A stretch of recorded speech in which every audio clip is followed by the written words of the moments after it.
Welcome to the Total Soccer Show and our latest batch of listener questions. On this episode, we're exploring the great kit, bad team paradigm. We're moving PSG to another league, and we're sending soccer players to Pawnee, Indiana. Let's go, Lil Sebastian's FC. My name's Ryan Bailey. Joining me today, your friend, my friend, the Taylor Rockwell. Hello, Taylor. Hello, Ryan Bailey. How are you, my friend? I'm doing very well indeed. I'm not as sartorially elegant as you are today, sir, as our YouTube viewers will see with your lovely shirt. Thank you. I'm just trying to class up this joint, specifically my space, because Graham is always wearing, the new kits. Ryan returning from the international hub that is Orlando. Mm-hmm. Joe's around, so I'm just trying to class things up. There you go. I'm wearing my parrot head shirt. Of course, I've come back from Florida. It's 5 o'clock somewhere, Taylor. After all. So it's the parrot head shirt. I see a little baggie of bath salts in the background, and you have a crocodile as well? Wow. I'm wrestling a gator under the desk right now. Yes, I am, indeed. Thank you very much for noticing. Excellent stuff. Feels like a euphemism that is not appropriate. Yeah. Anyway. Oh, boy. Graham Ruthven, hello, how are you? I'm very well. Ryan Bailey, how are you? Wonderful, thank you. What are you wearing today? Tell us about it. Today is a Nuneaton Town shirt. From the 7th tier of English football. They won the title last week to get back to the 6th tier of English football. So there you go. The juggernaut that is. How has this happened, Graham? Mm-hmm. Someone sent me it. Nice. Very nice. It looks good. If you send me shirts. I don't know what the ethics are of this, but I don't care. If you send me shirts, I will wear it. Can I just say that is actually an even more confusing answer? Like, you just having that shirt would make more sense than the idea that people are just people randomly sending you kits now. That's Graham's best friend is a Nuttington Town fan, or whatever the name of that team was. Nuttington Town, yeah, nailed it, Joe. That's it. That's what they should rebrand as. Actually, that's a better name. Yeah, I mean, Joe's getting Tampa Bay Rowdies shirts, and Taylor, did someone send you that shirt? Thanks, Graham. No, I got an Oakland shirt though. I was honored and privileged. Taylor would look good eating fruit at breakfast at the White Lotus wearing that shirt. I'm just saying. Oh, yeah. That's a vibe. It's a good vibe. I like it very much. Joe Lowry, how are you? What are you wearing? I am wearing the red tee. It's not a soccer jersey, but it is a red T-shirt, and I'm very proud of it. Let's go. Don't go to Target wearing it because you'll get a lot of questions you don't want. Excuse me, sir. Could you point me to aisle 4? No, I can't. Sorry. Excuse me, sir. Where's the fake dog that I can get my picture taken with at the front of the store? I've not actually seen one of those dogs, but Ryan's told me about it. Yeah, Joe, only at select Targets, I think. That's it. Yeah. I feel like you could point people to aisle 4. I feel like you could do that much. Even if you don't work there, I feel like you could still do some pointing. Man. All right. I'm going to get into it. I'm going to observe my surroundings. I'm going to check the aisle marking signs. You're right. I can do this. There you go. Target dog is called Bullseye. Graham, put some respect on his name. Just sorry. saying. Sorry, Thank you Bullseye. very much. Very good indeed. All right, plenty of listener questions to get into on this here episode. Before we do so, patreon.com/Total Soccer Show is the best way to support this here endeavor. If you head there and sign up, you can get bonus episodes, including bonus listener questions and bonus video content and access to our Discord server where all the cool kids are hanging out and telling each other what shirts they're wearing. Patreon.com/Total Soccer Show. A please and a thank you. Hey, Joe. Hey, Red Hey, Team. Ryan. Should we get into it? Red T. I'm red D and I red T. That's quite good. Let's move on. That's why we get the medium bucks, Joe. Very good Yeah, stuff. baby. Peter Shark has been in touch via our aforementioned Discord and says, if PSG played in a competitive league, would their Champions League prospects improve? Or is not having to sweat the league an advantage? Joe, this is a very interesting question because I can kind of see it both ways. You want stronger reps throughout the season, obviously, but you also don't want the load and the strain and the stress of having to really work really hard every week. Yeah, totally. And I think it's an interesting way to think about what's happening with PSG right now, what we talked about on recent Champions League shows. They've literally won the league. There is nothing more for them to do in league play that leads to them winning any sort of trophies or having any sort of real accolades. I think the way you break it down there, Ryan, is really helpful. And the way that I'm thinking about this is sort of the short-term benefits versus the long-term benefits. And I think the long-term benefits are real at playing in a league that is more competitive, that forces your players to be in difficult situations, like Taylor, you and I talked about yesterday with John Tolkien, if you were to be in the second Bundesliga versus the top flight in Germany. I think if you're in a more difficult environment where there's more competition, it's going to make you better over time. I think that has long-term benefits to you as a team or as an individual. I think not having to sweat the league in the short term is an incredible advantage. And PSG, even as they've changed their model to involve more young players and they've gone away from that elite, star-studded billion-dollar front three, they're still living in the present. Now, even as they develop Desiree Doué, even as they play these guys, they're still living in the present. They're trying to win the Champions League. That is the goal of what PSG do. So I think it is mostly an advantage here. I can see some long-term disadvantages to not really being in a competitive league, but you can focus more resources on the Champions League when it comes to rotating your squad, how much energy those players are exerting in order to win on the weekend. Those things can be less, and you can then toggle up your energy in midweek, I think, a little bit more. Even with maybe how much time you're scouting these opponents on the weekend, if you don't have to win that game anymore because you've already won, you don't need to spend the same time scouting those teams, and you can spend more time preparing for your midweek Champions League game. So I think in the short term, and that's where PSG operates still, this is very much an advantage. Taylor, do we first of all buy the idea that PSG are not in a competitive league? Are we just are we being too dismissive of Ligue 1? They're in a very competitive league if you take them out of the equation. Yep. I mean, Ligue 1 is very competitive in that sense. I mean, and they have not won the title at least once, maybe twice, since all the money came in. But yeah, I do think that it is largely not as competitive of a league as it could be, but certainly not as competitive as Serie A, La Liga, Bundesliga, the Premier League. And I think that is part of my answer, even though I like, not surprisingly, my answer is I'm not sure I accept either premise. But I do think if you have a team where you have Mbappe, Neymar, and Messi, like all three playing up top and not tracking back, against teams that maybe have a bit more talent and a bit more ability to defend those three, I think you get torn apart more readily, and I think it forces you to adjust what your game plan is going to be. I'm not sure PSG could have adjusted their game plan with those three, because that would have meant somebody was sitting, and I don't think that would have gone over particularly well. But that does kind of inform my answer, which is that you look at them this season, I think they're going to win the Champions League. I've thought that for a little while now, and they're still playing in the same league. I think a lot of that has to do with squad buy-in and kind of what the squad's expectation of itself is heading into the season. It feels like this is a team that is very much molded by Luis Enrique in his image with his philosophy, and if you buck that philosophy, then you're out the door or you're not playing. And I think they haven't had that identity, that kind of hard-fought identity for so long. I think that is the major difference. It's that I think the idea with PSG has been spend a bunch of money, become this elite club that everybody looks up to, and we sell a bunch of kits, and that has worked in that way. But I wouldn't say it's built a particularly strong, cohesive team so that once you come up against that stern opposition, you run into problems. This season, I don't think that's as much the case. Yeah, I've never been fully on board with the whole Ligue 1 as PSG's problem thing, because as you kind of mentioned there, Taylor, in the past, they've just not been a good enough team to win the Champions League, which is obviously the gauge that everyone uses for them. So yeah, they had Messi, Mbappe, Neymar as their front three. We all know that team's problem wasn't Ligue 1. It was the balance of the team, the lack of pressure on the ball. And so I think if you drop that team into the Premier League, I don't think all of a sudden they're winning the Champions League with that level of competition. I think this season is the first season where we have had that contrast that you talk about there, Taylor, where PSG have that identity. You can I think of that game against Liverpool that they played over two legs, where Liverpool were a little bit listless, and they've certainly been listless in the games since then, and that is surely due to fatigue and the level that they're playing at in the Premier League. So that's the first time where I felt like maybe that has been a real advantage, or a tangible or meaningful advantage for PSG. But I think I'm unsure on the Ligue 1 side of things, but on the Premier League side of things, you look at, like, for example, Aston Villa is a good example of this recently. They had PSG in the Champions League last week. Their league games immediately after that, Newcastle at the weekend, then away to Man City a couple nights ago, and then it's Crystal Palace away this weekend. So it's absolutely relentless for Premier League teams. And you look at how Arsenal are making a real run in the Champions League this season and are in the semi-finals and can win the whole thing.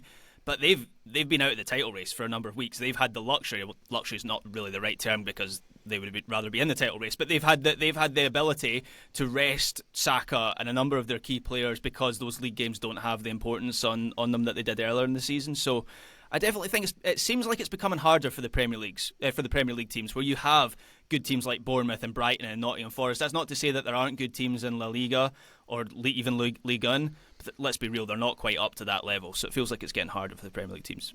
Yeah, that makes me think of Inter as well, Graham. Obviously, with Barcelona coming up in the Champions League semi-finals, they've dropped points against Bologna last weekend, and I think they're level on points with Napoli as we record. Like, they've got a lot of parity in that league, and they are really struggling to keep it all together in all those competitions. They're out of the Coppa d'Italia as well this week as well, so they've run out of dropped steam. their treble. Yeah. Yep. So, PSG, you don't know how lucky you are, is the moral, maybe? Anyway, Peter Shark, thank you very much indeed for your question. Let's go to Richard Rolson, who brings us to Spain with this one. Does Real Madrid have to choose between Kylian Mbappe and Vinicius Jr. going forward? Taylor, the question here, I presume, is how to get balance in a team that historically doesn't really care about balance? I will be honest and say I struggle to feel like confident in my answer to this one. I'm very excited to hear what Joe and Graham have to say. I will say this. I think if it were me, like I would if I were the manager, I would probably not know how to deal with those two egos and personalities. Not even that like they are the problem, but more so it requires a coach who I think has the confidence and self-belief to be able to say, here's what we're doing. One of you is doing this. One of you is doing that. And I think you have to then handle the fallout that comes with that. And I think that is what makes elite managers elite, is the ability to get two players who want to do roughly the same thing on the same page to do different things. And right now, I'm not sure that Carlo Ancelotti has been able to do that. I'm not sure that is really his brand. I think it's been more about let's put them in a couple different spots and see who does what and who shines well. But as we have seen multiple points of the season, you end up with two players standing within like 10 yards of each other, oftentimes in the same kind of vertical line, not really necessarily the structure that you're looking for. So it does feel like a potential outcome that I did not see coming when I think Graham earlier in the week mentioned they might have to sell one of their players. I was sort of like, well, that has to be Rodrigo, right? There's no way you sell Vinicius or Mbappe. And I think there is an argument that maybe it's Vinicius who moves out the door if you can get the transfer fee that has been mooted. I think that largely means he's moving to Saudi Arabia, so you probably have to get Vinicius on board for that one. But it does feel like a very tough task to get both of them kind of functioning in a way that makes your team really well, that doesn't lead to conflict, that doesn't lead to, oh, he's out for 2 weeks. Well, let's put Mbappe into that spot now that Vinicius can't play there, or vice versa. It feels like a headache that I'm very happy I don't have to navigate, because I have no idea how you do that as a manager. But it does feel like a headache that will persist otherwise. Yeah. What do you think, Graham? Can you have two Rolls Royces in the same team? Oh, you certainly can. I'm not entirely sure you can have these two particular Rolls Royces in the same team. It does increasingly feel like I don't know whether it will come this summer or even like in January or whatever, but it does feel like these two players are in a collision course that will eventually see them part ways. And if it is a choice between Mbappe and Vinicius, Real Madrid are going to pick Mbappe, because they're not going to chase him for a number of years, as long as they did, and then turf him out the door within like a season or two. It'll be Vinicius, and as you say, Taylor, there is genuine interest in him from Saudi Arabia. They see Graham, Vinicius. Go on, Taylor. Can it be a collision course if they're both just kind of standing next to each other in the same space? Isn't that more of a like standing next to each other course? It would be more entertaining if it was a collision course. I'm envisaging like would. a medieval like jousting on horseback. The immovable object versus the immovable object, I think we call that. Yeah, we should make that happen. Put that on pay-per-view. But yeah, it feels like, I mean, there's a way where I think the only hope is that you use Vinicius and Mbappe as split strikers, because I think I don't think you can use them as a three with Rodrigo in there. I've said that all season long. I think the evidence is piled high at this point that it doesn't work. But then if it's Vinicius and Mbappe as the split strikers, one of them is going to be on the wrong side, right? They both want to play on the left. It's where they're most effective. I think Mbappe can do that, and you can obviously have them interchanging. So that's the only hope. But I think of when Real Madrid have been impressive this season, it was for a period over Christmas and into the new year. They were blowing away teams in that period. I think they put 5 goals past Leipzig in that period, and that's when it felt like things were coming together for Real Madrid. That was a period when Vinicius was out injured, and then he had that long suspension for that red card after the Valencia game at the end of last year. And then at the weekend there, I said on Weekend Review, I thought Real Madrid had much better balance throughout the team. Okay, they win 1-0 and it's a late goal, but I thought they thoroughly deserved those 3 points. And that was with Mbappe in the stands. So yeah, it does kind of feel like maybe one of them will be shed, and if one of them is shed, I think it'll be Vinicius over Mbappe. Yeah, and they're saying all the right things, these guys. Mbappe said earlier this year, I came to Real Madrid with the idea of playing with Vinny. I can't imagine Madrid without him. I always had the idea of playing with him. We play well together, right? So they're saying all the right things in this case, as you would expect them to. And Graham, I'm glad you mentioned, like what the real difficulty is here, right? That they tend to occupy similar spaces. Both players like to drift towards the left. Mbappe's not a classic number 9. He likes to roam towards that left side. Vinny is very much a player who enjoys playing on the left. Can you fit those players into the same team? They do occupy similar spaces at times. I think that's absolutely true. 2 things here for me. I think the first is that I'm pretty much not willing to call this experiment over or a failure with, as Taylor said, Carlo Ancelotti as the manager. Yeah. Now, I think Ancelotti, I would maybe not be quite as harsh on him maybe as you were there, Taylor. Like, I think he does have some clear ideas of where he wants his players to be. I just don't think they're as clear as most other top-level managers on the planet. Ancelotti does different things and is able to navigate locker rooms that are filled with stars in a way that few people on the planet are, and deserves credit for that. But if we get a Xabi Alonso taking over Real Madrid, Xabi Alonso is going to have a real structure for this team. That at least more so than we've seen under Ancelotti. It might not be like we've seen at Leverkusen, but there's going to be some change there, and there's going to be new ideas put into this group. And that Mbappe left wing back. Yeah, Kylian. I don't know what that's going to look like. I would watch. I'll put it that way. But I mean, there's going to be some sort of change, and I think it's worth seeing. And I'd be surprised if Real Madrid didn't think this as well. It's worth seeing how these two guys can play together under someone who does have some different ideas that tend to have a bit more structure attached to them. That's the first thing. The second thing is, I think Jude Bellingham is sort of like a cheat code in all of this, because I do really think there's a world in which the dual striker system works with these guys, but also neither one of them in the world that I'm envisioning will actually be playing the full-on target striker role, because I think Jude Bellingham can be that player ranging out of midfield. And we've seen that, right? We've seen a 4-4-2 diamond with those two up top with Jude as the number 10. I think there is real merit to that system. When you have players that are as fluid and as versatile and energetic as Jude Bellingham and Fede Valverde in your team, I think you can do so much cool stuff. I think Valverde and Bellingham can do so much to make the players around them work and to go and fill the spaces that they don't want to occupy, and to do it in a way that brings the others into the game and that also covers for them defensively. I think the possibilities here are like almost endless for Real Madrid, and I really do think there's a world in which it works for these guys to play together.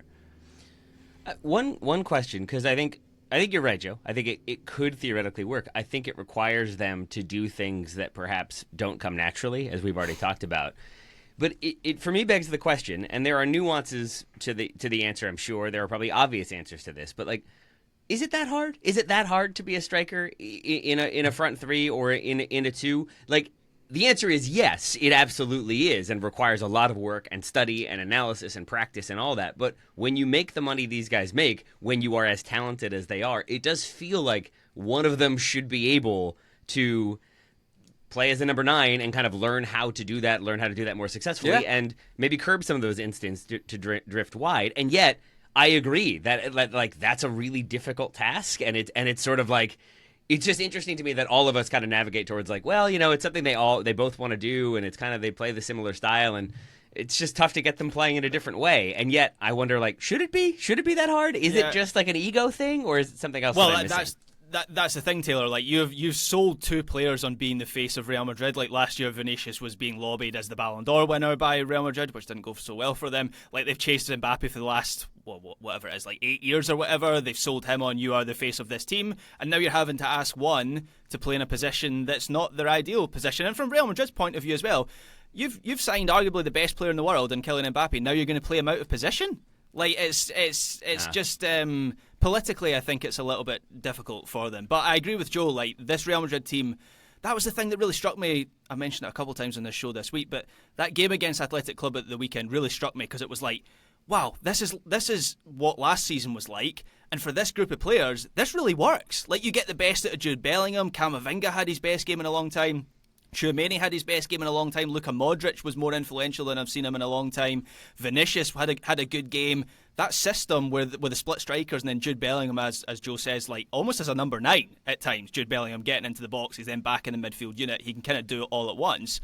That suits that group of players. It just feels like they've added one too many for it to work. and that's why I kind of suspect that one will leave at some point in the future. This not the first rodeo that Madrid have had like this. Reminds me of the certainly Figo not. Beckham thing, and there's probably been many other examples, right? So they'll be fine. They just couldn't help themselves. Like, they had a functional team full of likable, hungry young players, and they just had to add one more Galactico.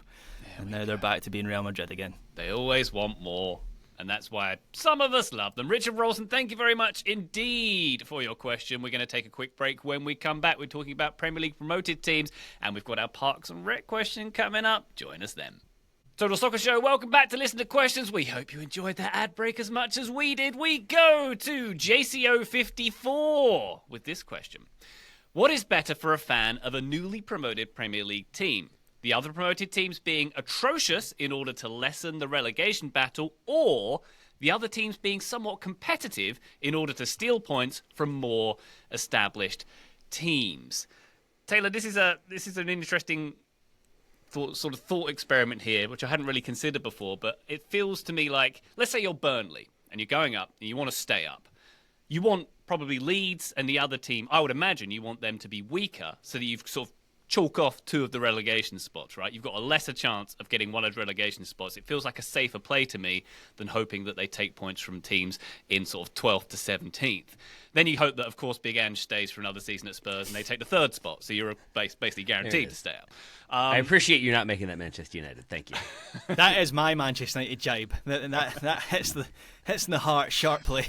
But Oh, you mean because Big Ange isn't good and you like him? Yeah. Okay, cool. Just want to make sure that was why. But Taylor, what's your Nigeria. impression of this one? Do you feel like it's a better percentage play to have weaker other promoted teams, or to have them try and take points from those other bottom half sides? I will answer that. But first, I will say, I agree with you. I love this question. And it is not one I have ever thought about before until it was asked. And then I spent way too much time thinking about it last night. Like, genuinely, I had an indoor game. It was a good 20-minute drive there. I spent all 20 minutes kind of going back and forth and playing this one out. And I think I went the other way, Ryan. I think I want more competitive promoted teams. Because, to your point, yes, those two spots are now, those two clubs are going down. You know it. And it's a guaranteed 12 points. Like, not guaranteed, but theoretically, if they are terrible, you are likely to get 12 points. It's just that so is everyone else. And then you have to pick up points off of all those other teams who have now, like, if you go with that example, Ryan, because the three promoted teams are going straight back down this season, now you're getting a Premier League where everybody's already been there for a year and everybody is ensconced, and now they've been there for 2 years and they have that much more stability. And so you then have to be the one who's picking up points and hoping that maybe teams sort of take them off of each other, or maybe somebody has a downturn in form, or maybe a manager gets sacked, or whatever it might be.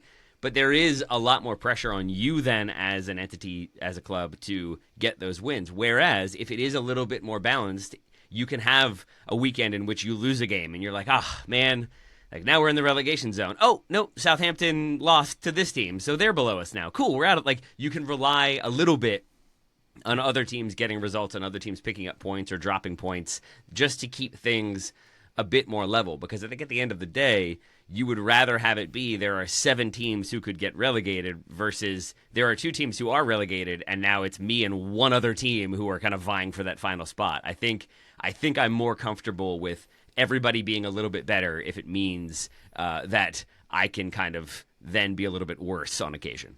Yeah, I think that's the logical answer. That's also where I landed with this as well, Taylor. But having said all that, I am a fan of a team that regularly ends up in a relegation battle, and there is always that relief at the start of the season when there's a team that's worse than you and they get cut adrift, and you sort of exhale a little bit and you go, well, at least there will be one team below us.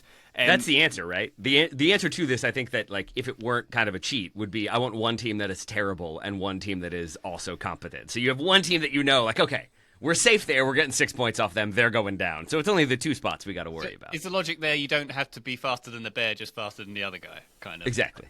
Right. Can I? got it. Sorry, I'm not always the best at processing these things in real time, so I will admit that in advance and say that maybe I'm making a logical error here. It's got to be option 1, right? Let me rephrase this question. Let me phrase it in a different way. Mm-hmm. What gives a team better odds of staying up? Option 1, having 2 horrible teams that are effectively guaranteed to go down in this case, right? Mm-hmm. Or option 2, having 2 guaranteed competitive teams. What am I missing that makes it not Well, I think option one? Let me finish. Sorry.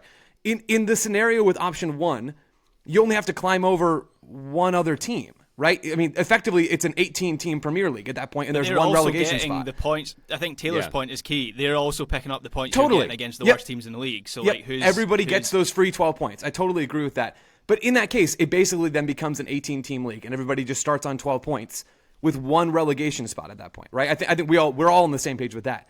That scenario, like, how does that scenario not give you a better odds? Like, mathematically, it does give you better odds of having, it's like 5.5% versus 15% of 1 out of 18 or 3 out of 20.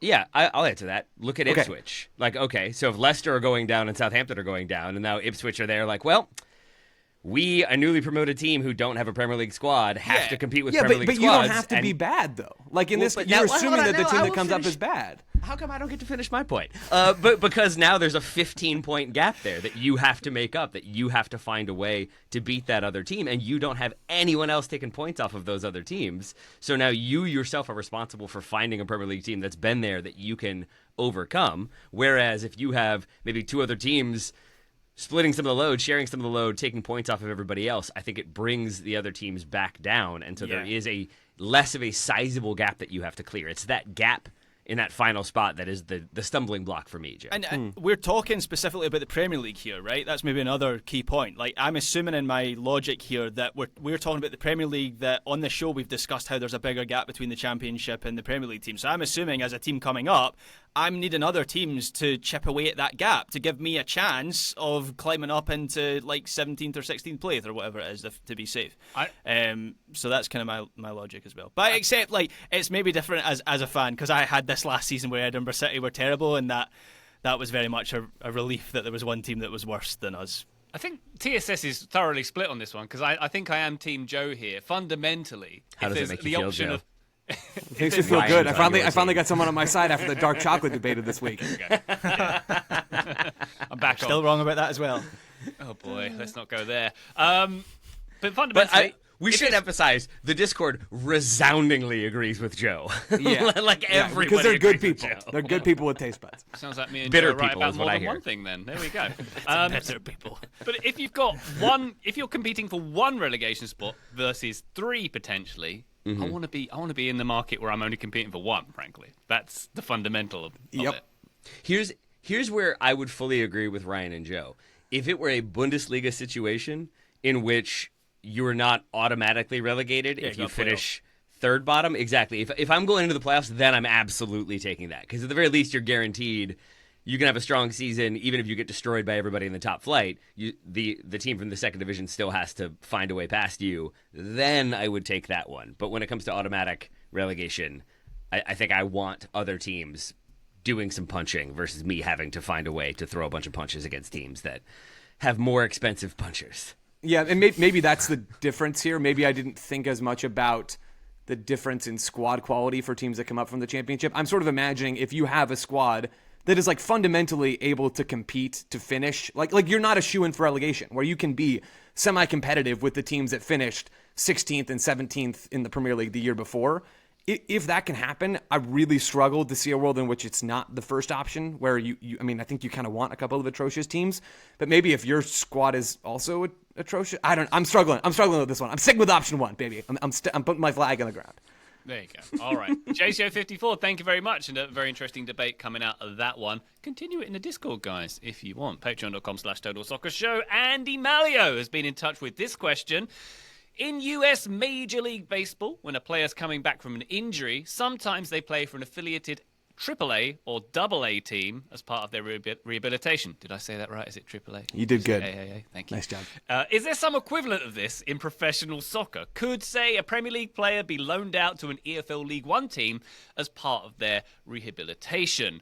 I think, Graham, fundamentally, maybe this is a quick answer, because for me, like the rehab aspect for a player is typically a reserve team that they will be put into. And in the scenario where you do loan out a player to a low league side, it's not for rehab from an injury. It will be for development purposes, typically. Have I got that right?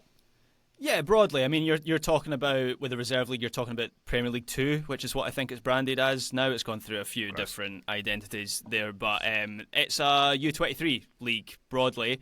this, I have to thank Football Manager for my knowledge of this, because before every reserve team game, you have to let them know if any injured players you want to give game time. You have 5 overage slots in Premier League 2, so it's very common for teams to use those places to have a player recovering from an injury in there.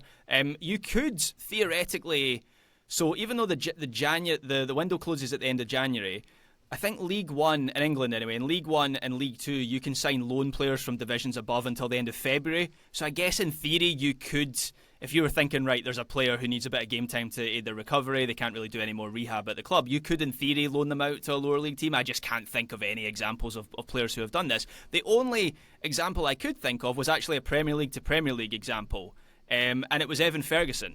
So Brighton have essentially, not quite, but essentially done this with Evan Ferguson, where he was out injured for a long time. By the time he comes back, João Pedro and Danny Welbeck are ahead of him in the pecking order at Brighton.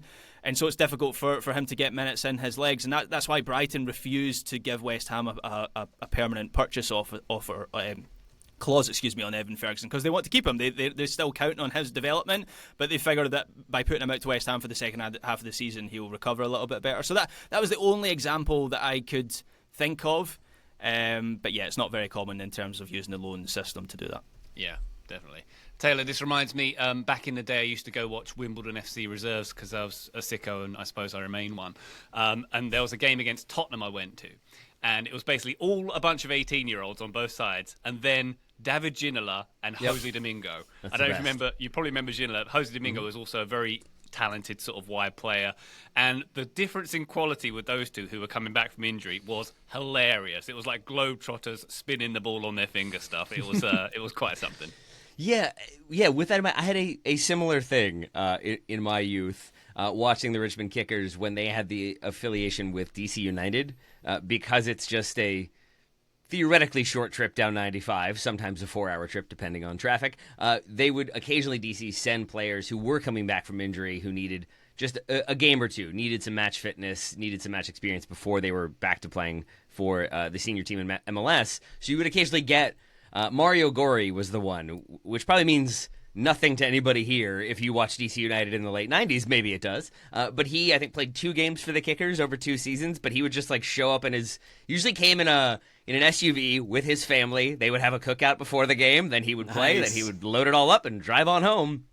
But you could, to your point, see that difference in quality when he was on the pitch. He'd play 45 minutes and just destroy people and like Messi style, spray balls around and just create It's on his nothing. wiki page. There you go. It is. There you One go, game man. for the Richmond Kickers on loan in 1997 and one in 1998. What a storied career. Mm-hmm. And I think, but also won MLS Cup at least twice. So there you go. So I enjoyed that because as a Kickers fan, you'd get to see, the real pro. It's changed a little bit now with the setup. I do miss that though, but I think largely teams want to, as Graham said, be in charge of their players' recovery. They don't trust other clubs to kind of make sure that players are rehabbing right or playing the right way or getting the minutes that they need in terms of actual minutes played, but then also limiting the minutes played. So I think largely they'll keep them with their reserve team. Daryl Dike had that with West Brom this season, where he's playing probably another similar situation. Maybe not at quality level, though I would like to think he is better than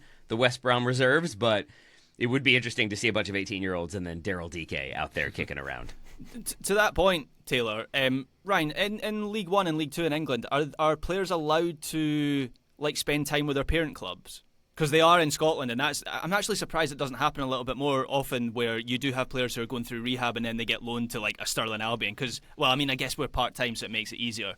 If Wimbledon are full-time, obviously, but they would be allowed to continue their rehab. We've got a player on loan from Rangers at the moment who's doing that exact thing. But he's playing on the weekend for us. So there are maybe some situations where it's possible, but it's not very common. Yeah, I don't know what the rule is there, but I can't imagine it is the case. That's just my suspicion there. Taylor, I need to pick up on a detail from your story. Are you saying a player tailgated at his own game? Mm-hmm. Yeah, pretty much. Tight. I'm guessing he wasn't doing a lot of the eating. He might have been, because I also got the impression that he was there to do what he wanted to do and then head on home, and I don't think was necessarily in on the team talks and tactical instruction. Also not sure he spoke English. But yeah, I think it was his wife and extended family and kiddos were all running around. But Also, that's kind of what the kickers are all about, so it made me love them all the more. Amazing. Cool. Joe, anything to add here? I mean, only that I wish I'd been at that cookout with, what was his name, Mario Gory? Is that the guy? Yeah, man. Gory, Yep. yeah. With Mario Gory and his, relatives and whatever. It sounds like a great time. Dude, Joe, I went down a very, confirming that he had played for the Kickers and that I wasn't just kind of making this up. I went down a strange rabbit hole of DC acquired him by trading back in the, expansion draft, the inaugural, Yes. secondary draft. And to do so, they traded with the Metro Stars, who moved up in that draft order at the expense of giving up a draft pick to DC United, which DC United used to get Eddie Pope. And it was a Wow. weird sliding doors moment of what might have been, because the Red Bulls pick they moved up for played a half season for them and left, and their draft pick, I think, played even fewer games. It's a weird world in which the Metro Stars get Eddie Pope, and who knows what could have happened from there. Yeah, shout out to trading back in the draft, a fundamentally sound strategy that gives you more lottery tickets. NFL draft season, baby, we're there. I'm so amped. Graham, Brian, thoughts on the NFL draft season? Are you also so there and amped? And specifically, your thoughts on Travis Yes, Hunter and yeah. his positional versatility. We shouldn't comment on the NFL draft that was yesterday, right? I think. Oh, yeah. At this point. It's still As going we on. record, Don't it was worry. yesterday, right? Nope. Joe, who is Oh, is it Did still you see going? the- First round was yesterday, right? Okay, good. It's still going. I know NFL. Joe? Who is the quarterback? Did you see this? The quarterback who had the worst combine ever. I just No. saw 2 clips of him. He tried to do one of those crafty I'm jumping one way and throwing the other to a receiver, and threw it 10 yards out in front and underneath him, and you could hear everybody watching go ooh, and it was just oh, that's not what you want to hear from the assembled scouts. Oh, the Polo crew Not was great. not pleased with that. Yikes. The what wasn't pleased? Well, it's always the scouts who look like me, basically in the stands, wearing polos and glasses with their iPads in front of them. It's just it's like the nerd convention watching the combine, basically. Oh, It's this the guy other jumped polo- 34 and a half inches? No way. You got to write that down. Oh yeah. Are we talking polo tucked into the chinos, nice brown belt, maybe some white sneakers? Is that the I think look? you're giving them too much credit by and large. How no baggy offense to are the the NFL chinos? scouts out there. Yeah, Graham's interested in the baggy index of these always people. is. I'll have to go and look. Dude, Graham. I've sat next to Joe during games and Joe and his ilk writing down their numbers and stats and just being yes, also me too. Yes, 34 and a half, very important. Yes, I'm one of you. I'm one of you. Please don't know I'm not one of you. Yeah. Joe, which hip do you wear your cell phone holster on? Oh, it's the left hip. Lets me grab it with my right hand, sort of like I'm unsheathing a sword, right? So crossbody, cross- imagine that. That's where you want to grab is be, better. right? Maximum power before you get on the phone. Yeah, that looks way cooler. You're right. Yeah, Very 100%. good. Andy Malio, thank you very much for your question. Let's take one more break. When we come back, we're talking about good kits, bad teams, and our Parks and Rec question. Join us then. Total Soccer Show, welcome back to Listener Questions. Hey, David from Tampa's been in touch via our Discord. A question for Graham from a Floridian. that's me. Yeah. What about it, Graham? It's from your spiritual home.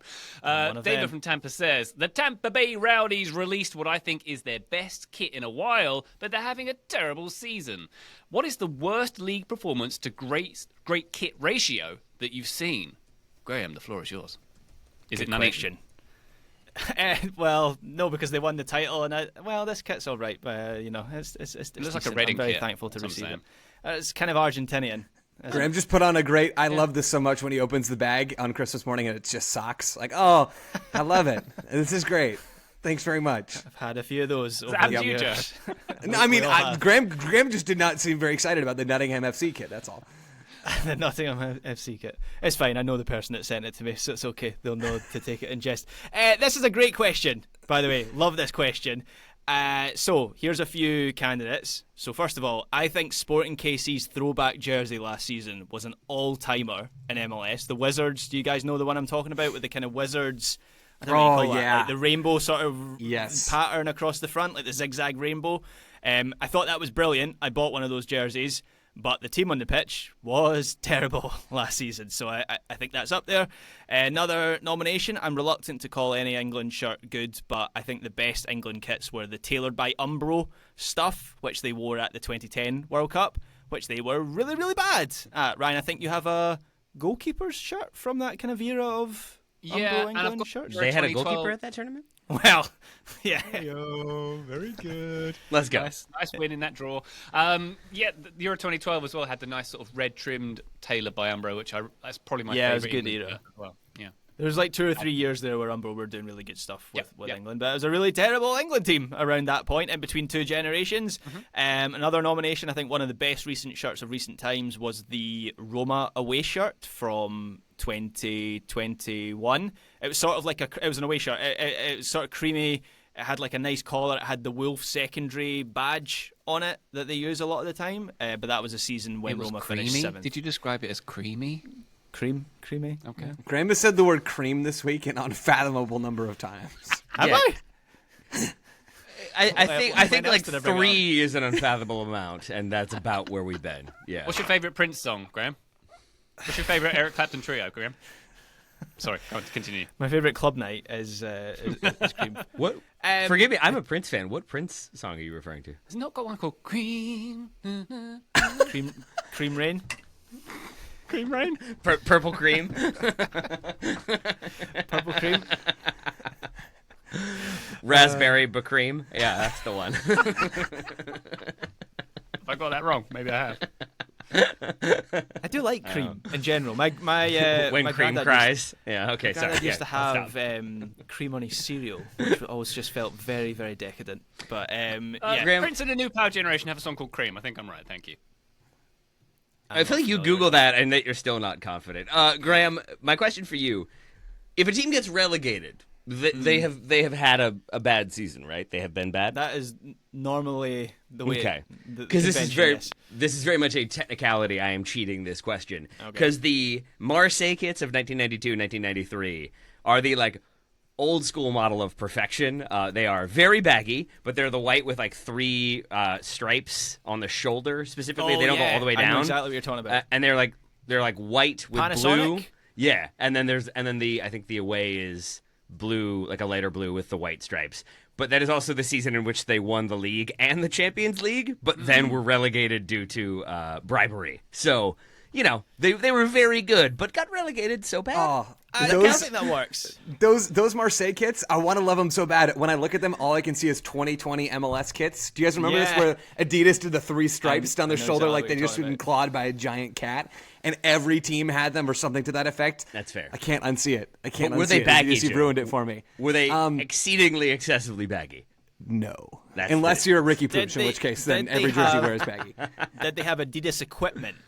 That was one of my favourite things about that era of. I've got a Bayern Munich shirt from that era, which has got Adidas equipment, as if they had to clarify what they As opposed to actually our other made. branch, Adidas Yeah. cookware. Yeah, it's I fine. think that works, Taylor, because obviously Okay. it's like an infamous era of the club. Yeah. The fact that they were relegated for what was it? Was it match fixing or bribery or Bribery. the same thing, right? They paid a team to lose a game. Le Yeah, bribery. so I think that works. That's how you Those win the are relegation classic question from before. Problem solved, baby. I think we're dancing around the obvious answer here. Like I love the SKC answer, but we think about relative financial might and all that stuff. It's got to be the Manchester United 23-24 away jersey with green and white stripes that we all love so much. They finished 8th, which is an incredible This underachievement. has to be the most divided episode. It's a so far great between kit. The relegation. Joe, the We question's know- not worst kit ratio. Just No. Best kit ratio. And Taylor and I totally agree on this, and you guys are wrong. And Joe is now back in the good books and has always been right about things. The except the for thing stuff that he is, was wrong about. that season, Man United had a really nice creamy away shirt as well. With You're- the Calm down, Graham. they did. That was the nice shirt from that season with the bands across it, and and it was creamy. This now feels like match fixing. I feel like we're gonna find that Graham placed a wager on how many times Graham would say cream in 1 week. And I'm being here paid we by are. Big Cream. There it is. Oh wow, there's one. We're not of counting those. that one on the tally, Graham. You Yeah. don't get to claim that one. Graham, was that kit the one which had the devil on the badge instead? Yes, Is that was okay. the nice shirt from that Yeah. season. Yeah, I not the think I green like that one. Yeah. Can I? If we're gonna say worst kit, worst team, to slightly transform the question, can I nominate Southampton this season with that bright pink and yellow shirt they've been playing away games in? that's Is there a bad. worse shirt in the Premier League than that? I don't think so. No. Worst shirt, worst team. Yeah. What a year. Wow. Yeah. Can I throw in a random one? Cambridge United, who are not yet relegated this season from I think League One, but their home shirt is like a throwback gold, and then their third shirt is a green and gold one, and they both are awesome in different ways. But for a team that is about to be relegated, I think those shirts are exceptional. So that's my other one, a bit more esoteric, but I'm going with it anyway. Did Cambridge have back in the day? I believe they had a a shirt sponsored by a computer company, so they just had the word Wang written on the front. Maybe it was Oxford. It was either Oxford or Cambridge. But if it's a throwback to that, I'm there. How I'm with you. Do those two things connect? Oxford Wang? and Cambridge? Was that a computer company? Yeah, Wang. Wang Computers? All right. Good to know. Did not know that. I'm looking for it. No I'm one looking knows for it. I think it might have been Oxford. I might have had my wires crossed because I'm not on Wang Computer. The Oxford. Taylor, how It was a good- Prince song, right? Taylor, how good are the kickers this year? Because you forwarded me a link to a shirt that was very nice. Yeah. They're good. They're all right. Right, okay. So they're not going to match. They're not going to be in this question next year when they hope have a horrific season, but very nice shirts. Unless they self-relegate again. We'll see what happens. But I don't Right, think they're going to go okay. that route. But yeah, that long sleeve navy, I was into it. That might have to happen. Yeah, tried to buy it, wouldn't ship to me. Come on, Richmond kickers. Move to America, Joe. Or Graham. Done. Yeah, already move to lives here, I'm America, pretty Joe. sure. Went in there. Arizona Get out of there. Arizona. Yeah. The fact that there's not a great deal of examples of a great kit to bad team, does it suggest if you have a good kit, then you've got like the right grounding to go about your season? I'm actually surprised Venezia didn't come up in this conversation with that in mind, because that felt like one where their whole thing was branding and marketing and good kit, right? That was the only one that like occurred to me immediately without having to do some googling. Yeah, because they Yeah. had those kits that everybody wanted a few seasons ago when they were relegated. I think that's a good Yeah. shout, actually, Taylor. But now But this so- season, yeah. and they might also be relegated, their shirt is like, didn't they like last minute they've had to... Well, change it's that Drake brand, so everything that Drake does is bad. Correct. Right, Kendrick. So- Musically and I was otherwise. going to say, just be glad they've not been called something else, Venezia, this season. But Ryan, Kendrick Lamar. I bring up Venezia to emphasize your point because I fully agree, and it then made me wonder. Same thing with full-on rebrands. Like it's more. I guess it's maybe more of an American sports thing. But when teams do the full jersey refresh, when you redo the logo and you update the color scheme and everything, I feel like rarely does that happen, and then the team is just horrific. Like maybe the Tampa Bay Rays is an example of that, where they went from the Devil Rays to the Rays, and nobody seemed to really notice. But it does feel like when teams do well and do that rebrand well, it tends to be reflected in performance, or maybe obviously vice versa is the case. But I think you're totally right. Seldom do you see a team that has like phenomenal kits getting relegated and looking terrible. I think Taylor... Mexico at the last World Cup, they were bad. Their kits were great in that tournament. But were they I'd like to say relegated? Well, in World Cup terms. In our hearts. In our hearts, yeah. Yeah. Only England get relegated in international football. They were not cream of the crop. There we go. Graham can't make that joke anymore. Taylor, I think Venezia might be the best answer, because those shirts were pretty elite, those ones they had. It was a question for Yeah. Graham, and I got the best answer. Graham, I But, win. but everyone expected them to be crap, right? Like they didn't underperform. They were just bad to the mean. Question's They didn't not about underperform. expectations, Graham. They didn't underperform like True. Manchester United last year. They did. Yeah, Yeah. There we go. true. Nobody did. I love that. Apart kid. from Man United this season. Good stuff. The shots Big Ant keep still coming. sucks. David from Tampa, thank you very much for that question. One final one to put in this here Listener Questions episode from Joey Jadlowski.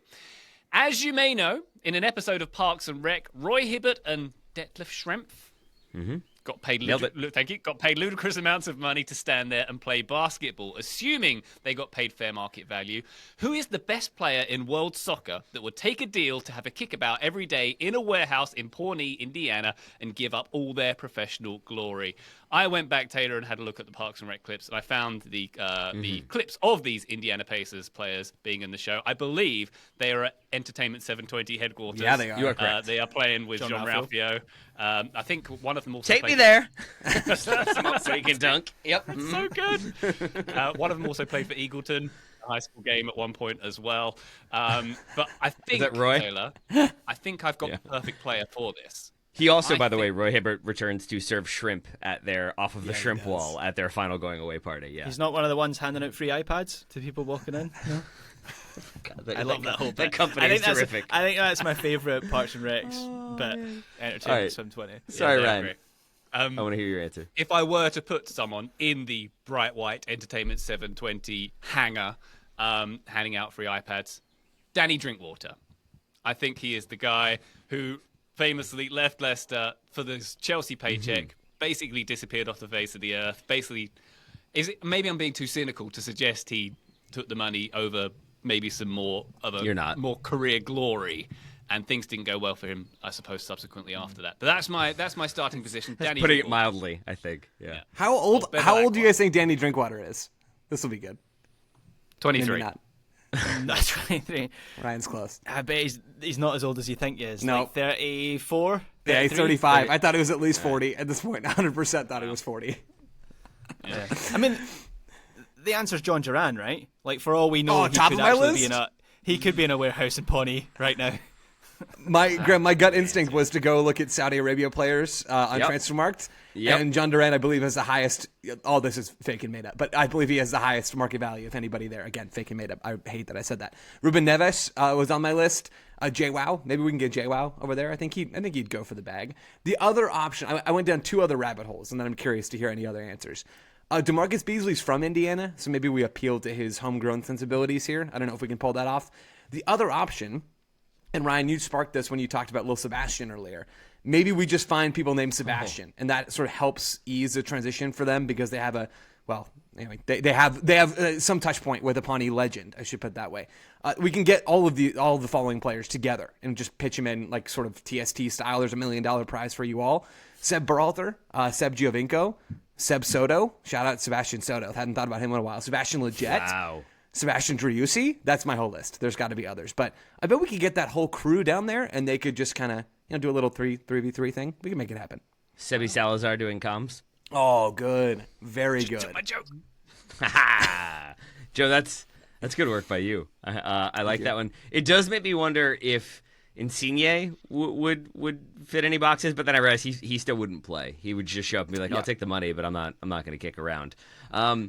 I think I'm correct in saying that in that episode, I think they're in a lockout, which is why Roy Hibbert is available. I think Detlef Schrempf was retired at that point, but was like a Pacers legend, so they combined them. So I went with a legend and then a current player, even though I think he is now retired. But Ronaldinho is number one for me. I think that's one where you could get him in there, pay him some money. He's going to be good vibes. Similarly, when I'm thinking about somebody who is just recently retired, you want someone who's there for a laugh and obviously the money. They're going to bring vibes. They're going to be good at the flicks and the tricks, but they're not going to be overly serious about it. Like if you bring in like Ronaldo, which I'm not sure you can bring him to the continental United States or really the United States in general. Like he's going to want to set it up and make it really serious, and it's going to have to be like a full-on kickabout, and there's going to be rules and stuff. But You need to bring in fans. Marcelo is my answer. Marcelo is my guy. You need fans for Ronaldo?